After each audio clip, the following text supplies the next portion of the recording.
स्वागत है। हम लोग पिछले वीडियो में 2022 से लेकर 2024 तक के पेपर को सॉल्व कर चुके हैं हिस्ट्री सीयूटी पीजी का। इस वीडियो में हम लोग बात करेंगे 2025 के क्वेश्चन पेपर, जिसमें 75 क्वेश्चन होंगे। सीयूटी पीजी 2025 का क्वेश्चन पेपर। पहला क्वेश्चन इसमें देखते हैं कि कौन सा मुगल सम्राट था जो तंबाकू पर बैन लगा दिया था। क्योंकि जो पुर्तगाली स्कूल गया है तो बहुत ही फेमस हो गया है, हर कोई इसे मतलब खाने लगा, चबाने लगा। तो इसको लत को देखते हुए, इसके नशा को देखते हुए जहांगीर ने इस पर बैन लगाया था 1617 में। दूसरा क्वेश्चन है मुंतखब उल नवाब की राइटर कौन है, तो कफी खां है। और ये किस काल की है, तो मुगल काल की है। औरंगजेब के समय के इतिहास को जानने का एक अच्छा स्रोत है मुंतखब उल नवाब कफी खां। मित्र मेला 1899 में सावरकर दो भाई थे, उन्होंने मिलकर स्टार्ट किया था, नासिक में स्टार्ट किया था। और यही 1904 में अभिनव भारत हो जाएगी। तो ये करेक्ट हो गया नासिक। 1857 की क्रांति के अलग अलग इतिहासकार अपना अलग अलग मत देते हैं। जैसे सभ्यता और बर्बरता का बीच संघर्ष जो बताया है टी.आर. होल्म्स ने बताया है। जेम्स आउटरम ने इसे हिंदू मुसलमान का षड्यंत्र की कहा है। और E.R. रीस ने इसे ईसाई और धर्मांध लोगों के बीच की युद्ध को बताया है। तो इसका करेक्ट आंसर हो जाएगा T.R. होल्म्स। प्राचीन और प्रारंभिक मध्य में काल में विरासत के समय हिंदू कानूनों का एक जो संग्रह जो बंगाल में बेहद प्रभावशाली था के नाम से जाना, उसे कहते हैं राय भाग। ये राय भाग जो कानूनों का संग्रह था, हिंदू कोड का संग्रह था, जो बंगाल और असम के क्षेत्र में फेमस था। इसके अलावा बाकी क्षेत्रों में मिताक्षरा फेमस थे कोड के रूप में। और इसको जो राय भाग है इसके राइटर हैं तिमुत वाहन। दोस्तों ट्रेंड वाला क्वेश्चन 2024 में किया चुका है। तो 1897 में पूना में मिस्टर एंड पर हमला करने वाले चापेकर बहादुर के नाम क्या थे, तब दामोदर चापेकर और बालकृष्ण चापेकर। सेकंड वाला ऑप्शन करेक्ट है। सेकंड वाला ऑप्शन करेक्ट है। 2024 में क्वेश्चन आया था स्ट्रेची कमीशन के बारे में, तो 1880 में आया था। और ये किससे संबंधित है, फीमाइन से संबंधित है, अकाल से। राज्य सत्ता के विशेषाधिकार के रूप में सिक्कों की ढलाई भारत में निम्नलिखित में से किसने शुरू की, तो ये बैक्ट्रिया यूनानी या इंडो ग्रीक या हिंद यूनानी इसे कह सकते, इन्होंने स्टार्ट की थी। और इसके पहले जो चलते थे आहस सिक्के चलते थे, जो व्यापारी वर्ग द्वारा निकाले जाए। उसमें केवल एक निशान होता था, पंच होता था, मुहर लगाए जाते बस। मेवाड़ किस राजा के अपनी शक्ति के शिखर पर पहुंचा था, तो राणा कुंभा के टाइम में। राणा कुंभा के शासन काल में मालवा और गुजरात के सुल्तान को हराकर सैन्य शक्ति का विस्तार किया, विजय स्तंभ का निर्माण किया। मेवाड़ के 84 किलो में से 32 किलो का निर्माण केवल राणा कुंभा ने किया अकेले। इनके समय में सैन्य शक्ति के और सांस्कृतिक शक्ति से दोनों से मेवाड़ अपने शिखर पर पहुंचा था। रजनीनामा क्या था, खबर के आदेश पर 1882 में महारानी फैजी बाकी विद्वानों ने मिलकर महाभारत का फारसी में अनुवाद किया और उसे खूबसूरत लघु चित्रों से भी सजाया। और इन्हीं चित्रों को बोलते हैं रजमनामा। तो ये होगा किसका चित्रित अनुवाद है, तो ये होगा महाभारत का। दोस्तों गुप्त शासक कुमार गुप्त ने नालंदा विश्वविद्यालय बनवाया था। ये बहुत इतना फेमस था कि इसकी तुलना आज के ऑक्सफर्ड और हार्वर्ड से की जाती है। उस समय का ये महानतम विश्वविद्यालय था पूरे विश्व में। ढकार इतिहास जो है केदारनाथ मजूमदार से संबंधित है। और ये पीछे भी क्वेश्चन आ चुका है कि हिंदू कॉलोनीज इन दी फॉरेस्ट, ये है आर.सी. मजूमदार से संबंधित। सोशल हिस्ट्री ऑफ म्यूजियम्स, ये केनेथ हेडसन से संबंधित है। और इमेजिनिंग इंडिया रोनाल्ड इंटिन से। भारतीय प्रेस का मुक्तिदाता कौन था, ये था चार्ल्स मेडकाफ। 1835 में एक एक्ट आता है प्रेस एक्ट, जिससे जो पुराने पीछे जो प्रतिबंध लगे थे उसको हटा देता है और प्रेस को आज़ादी देता है। इसीलिए भारतीय प्रेस का मुक्तिदाता ऐसा बोला जाता है चार्ल्स मेडकाफ को। भारतीय संग्रहालय कलकत्ता की स्थापना 1814 में की गई थी, करेक्ट है। जेम्स फर्गुसन ने 1835 और 1842 के बीच यात्रा की थी। हाँ 1935 से तो ये गलत हो जाएगा, 1835 और 1842 के बीच। राजेंद्र लाल मित्र ने 1878 में लिखा द हेरिटेज ऑफ साक्यमुनि का प्रकाशन किया था, ये करेक्ट है।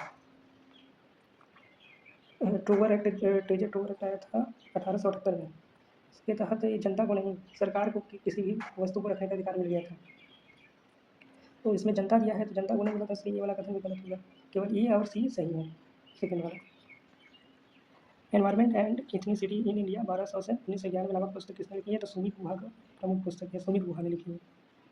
रामचंद्र गुहा ने तो फिशरलैंड लिखी है। डच लोगों ने 1605 में मसूरीपट्टनम में अपना पहला कारखाना खोला था।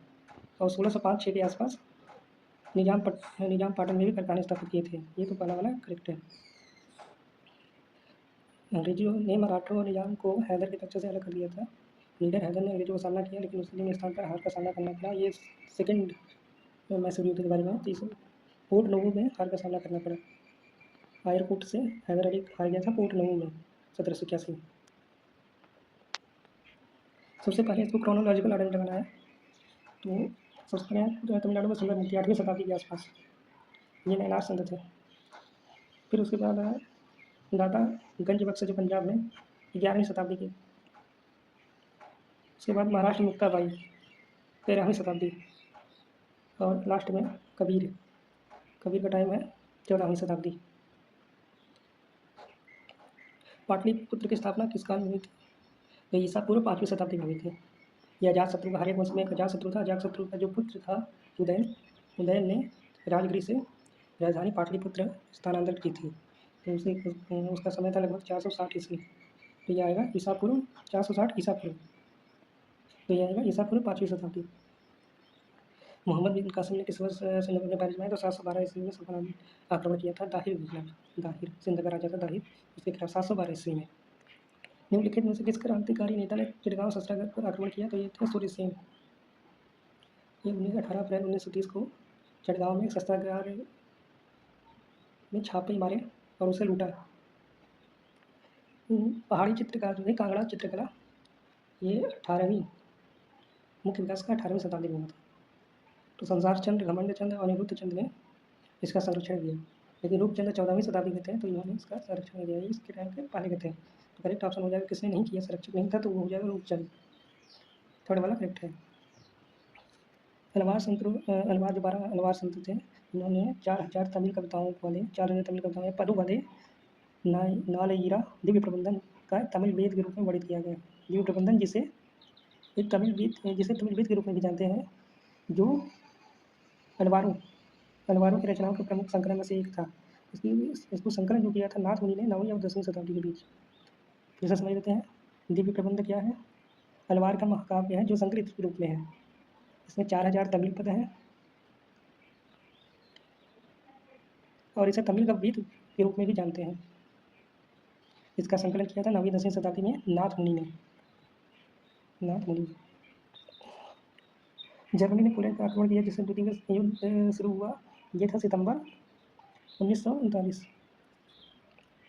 मुस्लिम लीग ने पाकिस्तान का प्रस्ताव पारित किया था। ये मार्च में उनका अधिवेशन था लाहौर में, मार्च 1940 में उसने किया था। मई 1940 में चर्चिल ब्रिटिश प्रधानमंत्री बने थे, मई 1940। और जापान का पर्ल हार्बर पर हमला हुआ था 1941 में, दिसंबर 1941 में। तो यह हुई करेक्ट क्रोनोलॉजी। पहला जो गोलमेज सम्मेलन था लंदन में, वो 12 से 19 नवंबर 1930, फोर्थ वाला करेक्ट है। 12 से स्टार्ट हुआ, 19 तक चला नवंबर में। ये 12 नवंबर से 19 नवंबर नहीं होगा, यहाँ पे टोटा की 12 नवंबर से 19 जनवरी, ये 1930, और 19 जनवरी 1931 के तक चला था। लेकिन ऑप्शन नहीं है और एनटीए ने इसको ड्रॉप नहीं किया है, तो फोर्थ वाला करेक्ट है। गांधी के विरोध के बावजूद सुभाष चंद्र बोस इस वर्ष में फिर से कांग्रेस के अध्यक्ष चुना गया सुभाष चंद्र बोस को, तो 1939 में त्रिपुरी अधिवेशन में गांधी जी ने पट्टा रमैया को समर्थन दिया। उसके बावजूद सुभाष चंद्र बोस को दूसरी बार कांग्रेस का अध्यक्ष चुना गया। इसके पहले वो 1938 में हरिपुरा अधिवेशन में भी कांग्रेस की अध्यक्षता कर चुके थे। तो करेक्ट ऑप्शन है 1939, थर्ड वाला करेक्ट है। अखिल भारतीय किसान सभा का गठन लखनऊ में अप्रैल 1936 में हुआ था। हर बार ये क्वेश्चन आता है, खुद देख सकते हैं आप लोग पीछे वाला वीडियो में, हर बार इससे क्वेश्चन आता है। शाहजानंद सरस्वती इसकी अध्यक्षता किए थे, एनजी रंगा इसके महासचिव थे। गदर पार्टी का गठन अमेरिका के सैन फ्रांसिस्को में हुआ था, थर्ड वाला करेक्ट है। और ये कब हुआ था? 1913 में। दोस्तों पीछे हम लोग देखे थे कि दिल्ली को 28 द्वारों वाला नगर बोला गया था, इसके द्वारा इब्न बतूता के द्वारा, और दिल्ली को वही बड़ी आबादी के रूप में विशाल शहर के रूप में वर्णित करता है। इब्न बतूता सेकंड वाला करेक्ट है। और ये डाक प्रणाली की दक्षता से भी प्रभावित हुआ था, ये भी करेक्ट है। मुगल काल के दौरान जंगल के लोगों पर लगाए जाने वाले पेशकश यानी कर, इसको लेकर राजा के सामने उपस्थित होना है। किसकी आपूर्ति शामिल होती थी? तो सबसे पहले वनों से, वन उत्पाद, वन में जो रहने वाले उत्पाद लेके आएंगे, तो सबसे पहले इसे हाथी लिया जाता था। हाथी जो कि क्योंकि जरूरी था युद्ध के लिए, तो हाथी इनसे लिया जाता था। दूसरा इनसे शहद लिया जाता था।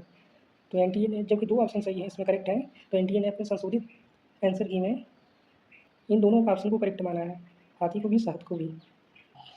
दोस्तों, प्रतीत समुत्पाद ये बुद्ध दर्शन का मूल सिद्धांत है। प्रतीत समुत्पाद यानी एक कारण होगा, उसके द्वारा ही किसी की उत्पत्ति होगी।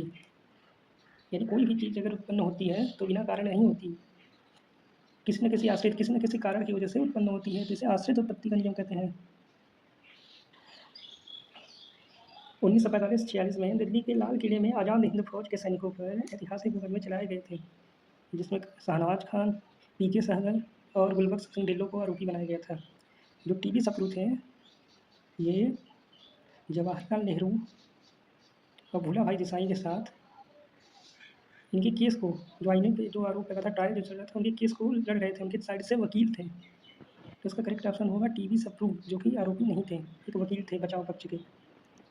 जो व्याघ्रहंता प्रकार के सिक्के हैं समुद्रगुप्त के, उसमें समुद्रगुप्त को सिक्कों पर पहली बार भारतीय वेस्टकोट और पगड़ी पहने हुए दर्शाया गया है। तो ये करेक्ट हो गया 3। व्याघ्रहंता प्रकार और गुप्त काल का जो शासक था उसका नाम था समुद्रगुप्त। सिंधु घाटी सभ्यता के किस स्थल पर से हल्के पक्की मिट्टी, जिसे टेराकोटा भी कहते हैं, ये मॉडल पाए गए, छोटी जो खिलौने या मॉडल इसे बोल सकते हैं। तो ये पाया गया था बनवारी से, बनावली है हरियाणा में। झूकर का पुरातात्विक स्थल पाकिस्तान के किस प्रांत में है? तो यह है सिंध में, सिंध में है। और ये झूकर झांगर संस्कृति से संबंधित है। और ये कब का है? इसका टाइम है लेट हड़प्पन पीरियड का है ये। हर्षवर्धन या वर्धन वंश की प्रारंभिक राजधानी जो थी थानेश्वर थी, बाद में कन्नौज हो गई। प्रारंभिक राजधानी जो थी थानेश्वर थी, थानेश्वर है हरियाणा में। प्राचीन बौद्ध कला में, जैसे सांची हो गया, भरभूत हो गया, भगवान बुद्ध को मानव रूप में बनाने के बजाय प्रतीकों के माध्यम से दर्शाया गया है। प्रतीक का क्या मतलब होता था, उसको जो है पूछा गया है मैच कराने के लिए। तो खाली तक का जो होता था, इन्वर्टेड सीट होती थी, ये बुद्ध के ध्यान या समाधि को इंगित करता है। यूपीएससी 2026 में भी क्वेश्चन आया था हिस्ट्री में। स्तूप है महापरिनिर्वाण को। चक्र मतलब धर्म चक्र परिवर्तन, ये बुद्ध का पहला उपदेश जो सारनाथ में हुआ था। और बोधि वृक्ष प्रबोधन को दर्शाता है, जो उनके ज्ञान प्राप्ति को है। अदर साइड ऑफ साइलेंस की राइटर है उर्वशी बुटालिया। उर्वशी बुटालिया, इन्होंने मौखिक इतिहास के आधार पर विभाजन के समय विभाजित होने वाले परिवारों के दर्दों को इस किताब में लिखा है। Correct option second. Chronological order लगाना है खुदाई को लेकर। तो SR राव ने लोथल में जो खुदाई शुरू की थी 1955 के आसपास की थी।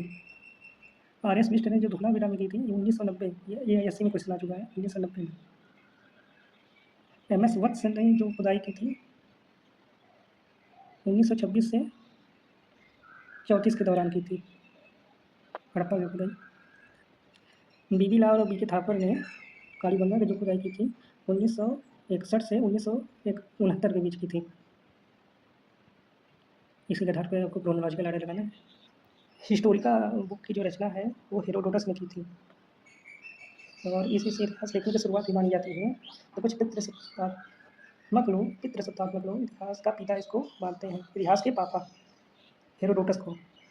और ये लिखा गया है लगभग 5वीं शताब्दी ईसा पूर्व, लगभग 5वीं शताब्दी ईसा पूर्व से लिखा गया है।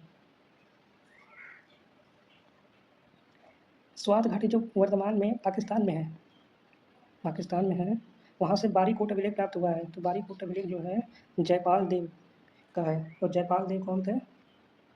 हिंदू शाही वंश के एक राजा थे। और ये 10वीं शताब्दी के उत्तरार्ध का है अभिलेख। यानी इस अभिलेख से ये पता चलता है कि यहाँ का प्रशासन और बाकी चीज़ें और शासन हिंदू शाही वंश के राजाओं द्वारा होता था। किस जो शासक ने सबसे पहले मालदीव पर विजय प्राप्त की थी? तो राजराज ने की थी, क्योंकि इसकी नौसेना मजबूत थी, तो इसकी वजह से इसने मालदीव और बाकी द्वीपों को जीता है। तंजौर अभिलेख में इन द्वीपों का उल्लेख समुद्र के 12,000 प्राचीन द्वीपों में किया जाता है। शेर शाह को शेर खान की उपाधि किसने दी थी? तो बहर खान लोहानी। ये क्या था? एक अफगान शासक था, क्योंकि स्वतंत्र शासक कर रहा था दक्षिणी बिहार में, छोटे से हिस्से में। तो शेर शाह ने एक बार अपने तलवार से शेर को मार दिया। इसके बदले में, मतलब इसकी खुशी से, इसकी बहादुरी को देखकर बहर खान लोहानी, जो कि वहाँ का शासक था, शेर शाह को शेर खान की उपाधि दी। शहबाजगढ़ी जो शिलालेख है ये खरोष्टी भाषा में लिखा गया, खरोष्टी लिपि में लिखा गया है। खरोष्टी लिपि दाएं से बाएं लिखी जाती है, दाएं से बाएं। ये सीमांत क्षेत्रों में है, उत्तर पूर्व सीमांत क्षेत्रों में, और ये शहबाजगढ़ी और मानसेरा दोनों पाकिस्तान में है, इसलिए यहाँ पे जनता की सुविधा के लिए खरोष्टी भाषा में लिखा गया है। और जो भारत में पाए जाते हैं वहाँ पे ब्राह्मी भाषा में ब्राह्मी लिपि में लिखा गया है। खरोष्टी लिपि है, भाषा नहीं है, और ब्राह्मी लिपि में लिखा गया है। तो इसका करेक्ट हो जाएगा थर्ड। मीराबाई जो थी उनके पति थे युवराज भोजराज। ये किसके पुत्र थे? तो ये थे राणा सांगा के पुत्र थे। राणा सांगा के बड़े बेटे थे, लेकिन कुछ समय बाद, विवाह के कुछ समय बाद युद्ध में घायल हो जाने की वजह से इनकी मृत्यु हो गई थी। जहांगीर कला का संरक्षक है, चित्रकला का, उसके दौरान में था उस्ताद मंसूर, जो कि जानवरों और वनस्पतियों फ्लोरा एंड फौना का चित्र बनाता था। वो इतना अच्छा चित्र बनाता था कि उसकी वजह से जहांगीर ने उसे नादिर उल अस्त्र की उपाधि दी थी। तो सेकेंड वाला करेक्ट है। और जो अबुल हसन है इसको नादिर उल जमा की उपाधि मिली थी, ये भी जहांगीर ने दी थी। पुणे स्थित ब्रिटिश रेजिडेंट कर्नल पामर ने किसके व्यक्ति पर टिप्पणी की थी कि उसके साथ मराठा सरकार का समस्त विवेक और संयम चला गया? ये नाना फडणवीस की मृत्यु पे पामर ने कहा था, क्योंकि इसकी कूटनीति की वजह से ही मराठा परिसंघ के टूटने से बचा था। और इसकी मृत्यु हुई थी 1800 ईस्वी में नाना फडणवीस की। तकीये हिंद को किताबुल हिंद भी कहते हैं, इसकी रचना की थी राइटर थे अलबरूनी ने। इसमें क्या है, 11वीं शताब्दी के भारत का वर्णन है। ये किसके समय आया था? महमूद गजनवी के समय आया था ये। विजयनगर साम्राज्य में व्यापारियों के स्थानीय समुदाय को कहा जाता था कुदरी जेट्टी। इसका जो स्थानीय शाब्दिक अर्थ होता था, इसमें घोड़ों के व्यापारी, हॉर्स मर्चेंट। क्योंकि विजयनगर साम्राज्य की जो सैन्य शक्ति थी मुख्यतः घुड़सवारों पर ही निर्भर थी, और ये आयात करना पड़ता था बाहर से, अरबों द्वारा या मध्य एशिया से इसको आयात करना पड़ता था। हड़प्पा सभ्यता की जल निकासी प्रणाली के बारे में किसने कहा कि यह निश्चित रूप से अब तक खोजी गई सबसे प्राचीन प्रणाली है? ये बोला था अर्नेस्ट मैके ने 1948 में अपनी किताब अर्ली इंडस सिविलाइजेशन, इसने ये बात बोली थी। हिस्ट्री ऑफ हिंदू मैथमेटिक्स की रचना की थी A.N. सिंह ने। Outlines of Indian philosophy M. Hiriyanna. Ancient astronomy and cosmology P.S. Menon. और early history of Ceylon G.C. Mendis. ये थोड़ा डीप क्वेश्चन होगा, याद करने की। अशोक जो है ये डी आर भंडारकर ने लिखा था। Political history of ancient India Hemchandra Ray Chaudhuri ने। Emperor Ashoka Vincent Smith. और Hindu law and custom Julius Jolly. ये करेक्ट मैच हो गया। चंद्र सातकर्णी जो थे ये परवर्ती सातवाहन थे। गौतमी पुत्र सातकर्णी का टाइम पीरियड है 106 से 130 ईस्वी के आसपास। इनके पुत्र थे वशिष्ठी पुत्र पुलमावी, यानी बी के बाद डी आएगा 130 से 158। और ये इनके बाद आएंगे यज्ञ श्री सातकर्णी, यानी सबसे पहले आएगा बी, फिर आएगा डी, फिर आएगा सी, फिर आएगा ए। BDCA थर्ड वाला करेक्ट है। 19 ईस्वी में हम लोग देखते हैं तो सबसे पहले आता था डेरियस, जो प्रथम था वो युद्ध किया था सिकंदर से पहले, फिर सिकंदर करेगा। सिकंदर 220 ईस्वी के आसपास, 220 ईसा पूर्व के आसपास चीन की महान दीवार का निर्माण कार्य शुरू किया गया। और लास्ट में आएगा मौर्य साम्राज्य पुष्यमित्र सुंग द्वारा नष्ट कर दिया गया और शुंग वंश की स्थापना हुई 184 ईसा पूर्व।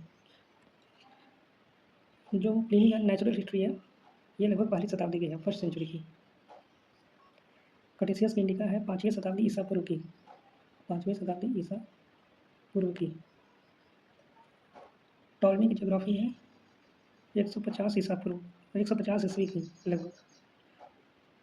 और वात्स्यायन का जो कामसूत्र है ये गुप्त काल के आसपास है, 3वीं 4वीं शताब्दी, 3rd and 4th सेंचुरी। तो सबसे लास्ट में आएगा वात्स्यायन का कामसूत्र, और सबसे पहले आएगा बी से 2 ऑप्शन स्टार्ट होते हैं, लेकिन डी एक में लास्ट में है, पहले वाले में। इंडियन आर्ट BS अग्रवाल से संबंधित है। Temple of North India Krishnadeva द्वारा लिखी गई है। Hinduism and Buddhism Charles Eliot. और Gupta temple and architecture Prithvi Kumar Agrawal. Wellesley ने सहायक संधि लाया था, उसके संदर्भ में कुछ स्टेटमेंट है, उनको बताना है कौन सा सही है। तो पहला 1798 में लॉर्ड वेलेस्ली, सही है, करेक्ट है, प्रणाली थी जो कि संधि करते थे कि कुछ नियम और शर्तों को स्वीकारना पड़ता था, जैसे सेना होना रखना, करेक्ट है ये वाला। अंग्रेज जिम्मेदार नहीं होंगे बाहरी खतरों के लिए, ये गलत है। अंग्रेज जिम्मेदार होते थे तभी तो वो सिक्योरिटी दे देते थे कि हमारे सेना को रखिए, हम बाहर से कोई आक्रमण होगा तो जिम्मेदारी लेंगे। सहयोगी क्षेत्र में ब्रिटिश सशस्त्र दल तैनात किया, ये भी करेक्ट है, क्योंकि सेना का जो रखने का जो खर्चा वर्चा होता था वही देते थे राजा वजा, जो इस संधि को मानते थे। सहयोगी अन्य शासकों के साथ समझौते कर सकता था, युद्ध में शामिल हो सकता था, ये नहीं हो सकता था, बिल्कुल नहीं हो सकता था। तो केवल ई और सी करेक्ट है। मुगलकालीन भू राजस्व कृषि प्रणाली के संदर्भ में कुछ कथन दिए गए हैं, उसमें से करेक्ट जो स्टेटमेंट है उसको निकालना है। तो भू राजस्व अनुमान को कनकूट कहा जाता था, ये करेक्ट है। जो खड़ी फसल थी उनका जो अनुमान किया गया उसको कनकूट कहा जाता था। जिस भूमि का स्वामित्व प्रबंधन सीधे राज्य द्वारा किया जाता था उसे मालिकाना करते थे। ये मालिकाना नहीं करते थे, खालिसा भूमि करते थे, खालिसा। तो ये वाला गलत हो जाएगा। तो निःशुल्क किराए वाली भूमि को सहयोग गल करते थे, ये करेक्ट है। जो सहयोग गल या मदद मांस होता था, जैसे क्वेश्चन पहले भी आ चुके हैं। तो ये क्या होता है, जो विद्वानों को दिए जाते थे या जो धार्मिक जो कार्य करता था, इस्लामिक कार्य करता था, उसको दिए जाते थे। तो इसमें निःशुल्क किराए की भूमि होती थी। सैन्य सेवा के बदले में आवंटित भूमि तकावी कहलाती थी। तकावी एक कृषि ऋण था, जो कि सैन्य सेवा के बदले में नहीं दिया जाता था। तकावी एक कृषि ऋण था जिसे सौंधर करते थे। तो डी गलत है, इसमें भी ए और सी करेक्ट है। थर्ड वाला जनगण मन बंगाली भाषा में की गई है, करेक्ट है, रविन्द्रनाथ टैगोर ने की थी 1946 नहीं 1950 में। यह पहली बार 1911 के भारतीय राष्ट्रीय कांग्रेस के कलकत्ता सत्र में गाया गया था, करेक्ट है। पहली बार कलकत्ता सेशन में 1911 में गाया गया था, जो भारतीय राष्ट्रीय कांग्रेस का अधिवेशन हुआ था। यह रविन्द्रनाथ टैगोर के उपन्यास गोरा का हिस्सा है, ये गलत है। बंगाल सेना के अधिकांश सिपाहियों को अवध और पूर्वी उत्तर प्रदेश के गांव से भर्ती किया जाता था, हाँ ये करेक्ट है, क्योंकि इसी के कारण अवध को बंगाल आर्मी की पौधशाला भी कहा जाता था। विद्रोह वो पूरे उत्तर दक्कन और दक्षिण भारत में फैल गया था, तो केवल उत्तर भारत दक्कन में नहीं था और दक्षिण भारत में नहीं था। भारत सरकार अधिनियम 1857 द्वारा भारतीय प्रशासन बोर्ड ऑफ कंट्रोल को, ये 1857 का अधिनियम नहीं था, ये 1858 का अधिनियम था, 1858।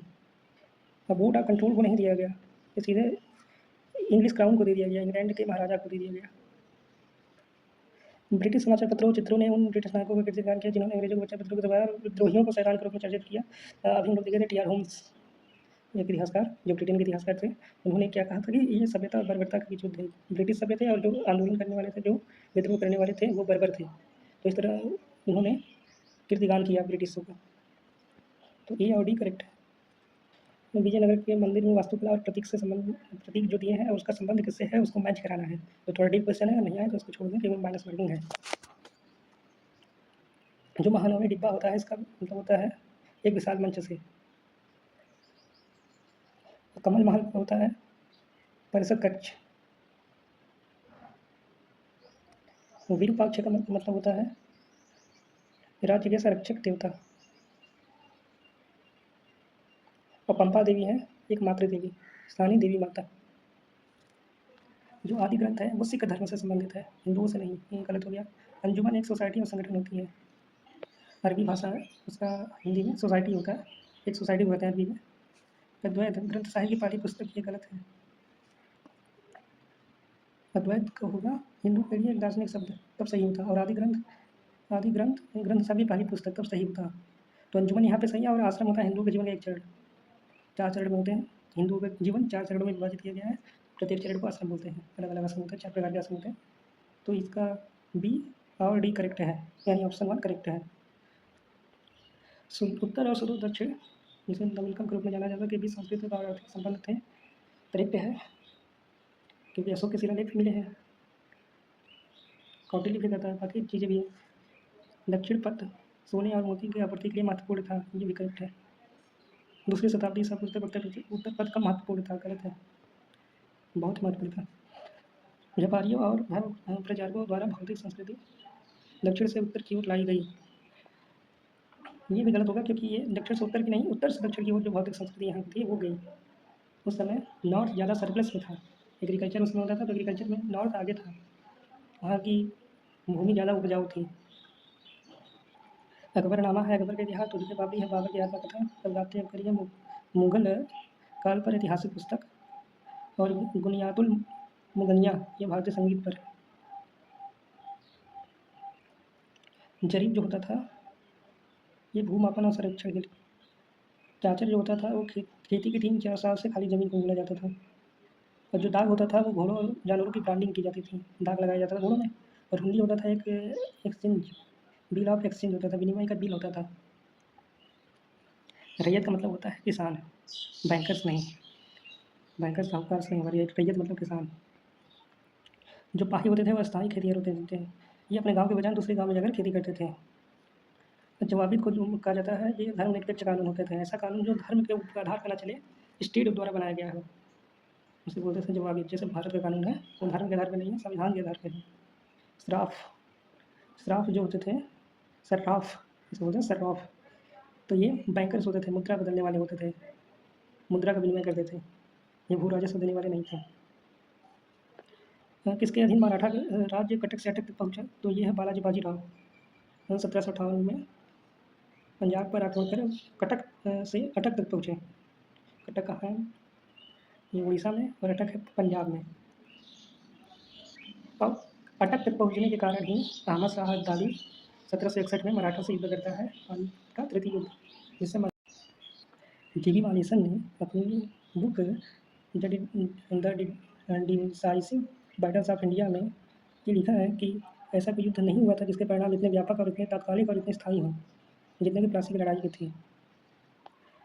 जो सूफी संत हैं उनका ग्रुप आदि आर्डर में लगाना है, लेकिन उनकी मृत्यु के अनुसार कौन सबसे पहले मरा उस हिसाब से, तो शेख निजामुद्दीन औलिया 1325 में ये मरे।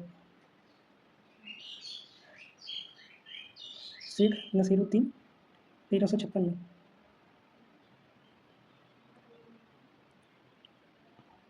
ख्वाजा फरीदुद्दीन गंजे शक्कर 1265 में। और शेख मोइनुद्दीन सिद्दी, इनकी मृत्यु हुई 1236। जो मुसम्मन बुर्ज है वो आगरा के किले में है। बादशाही मस्जिद जो है लाहौर में है। चश्मा शाही कश्मीर में, और पंचमहल जो है फतेहपुर सीकरी में है। कालानुक्रम में लगाना है, क्रोनोलॉजिकल में लगाना है, तो सती का पहला अभिलेख हुआ था गुप्त काल के भानुगुप्त के समय, गुप्त काल के लास्ट पॉइंट था उस समय 510 ईस्वी में। भागवत धर्म का जो होता है मौर्य काल में हो जाता है, शुंग काल में होता है। हेलोडोरस जो होता है ये शुरुआत में ही आता है, तो ये सती के ये वाले से पहले आएगा। ये गुप्त काल में है, लेकिन ये गुप्त की शुरुआत में आता है, ये उत्तरार्ध में है। और जो पूर्वी रोमन साम्राज्य के लोगों को चीन की रेशम उगाने की तलाश थी वो 6th, ये सबसे लास्ट में आएगा, 6th सेंचुरी में, उत्तरार्ध में आएगा, 6th सेंचुरी के उत्तरार्ध में। तो सबसे लास्ट में डी आएगा, स्टार्ट होगा बी से, बी के बाद आएगा ए, फिर आएगा सी, सेकंड वाला करेक्ट है।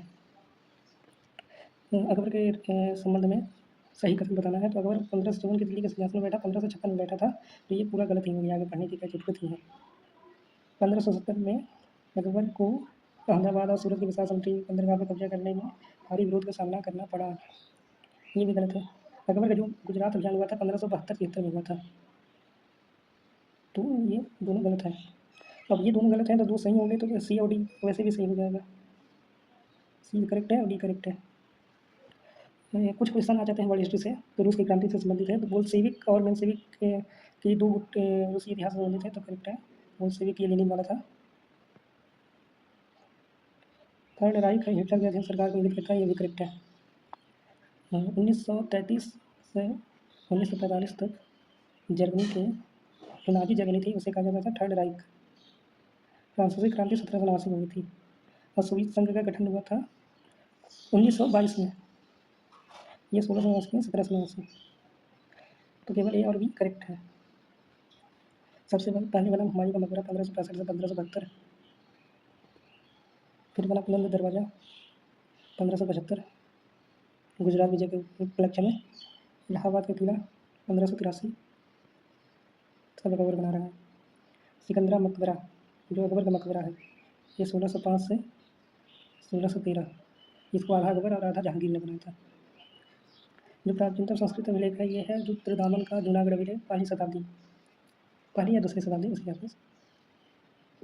रोमन साम्राज्य के पश्चिम भाग के साथ जो व्यापार समाप्त हुआ और दूसरी तीसरी या तीसरी चौथी शताब्दी जो रोमन युद्ध हुआ था वहाँ पे तीसरी चौथी शताब्दी के आसपास ये खत्म हुआ।